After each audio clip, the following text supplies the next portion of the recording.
Hello friends, welcome to Anish Richard official. இயேசு கிறிஸ்துவின் மீதான நாமத்தினாலே உங்கள் அனைவருக்கும் என் அன்பின் வாழ்த்துதலை தெரிவித்துக் கொள்கிறேன். இந்த நாளிலே ஆண்டவர் நமக்காக கொடுத்த வார்த்தை என்னவென்றால், யோபு தன் சிநேகிதனுக்காக வேண்டுதல் செய்தபோது கர்த்தர் அவன் சிறையிருப்பை மாற்றினார். யோபு 42:10. அன்பானவர்களே, யோபு தன் சிநேகிதனுக்காக வேண்டுதல் செய்தபோது கர்த்தர் அவன் சிறையிருப்பை மாற்றினார்.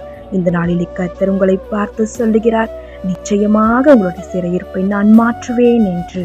யோபுவோட முந்தின வாழ்க்கையை பார்க்கிலும் பிந்தின வாழ்க்கையை கர்த்தர் இரட்டத்தனையாய் ஆசீர்வதித்து அவனை உயர்த்தினார்.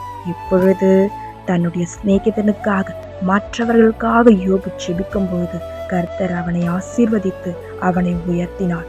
நாமும் மற்றவர்களுக்காக செபிப்போமானால் கர்த்தர் நம்மளையும் ஆசீர்வதித்து நம்மை உயர்த்த அவர் வல்லவராயிருக்கிறார். ஆமென்.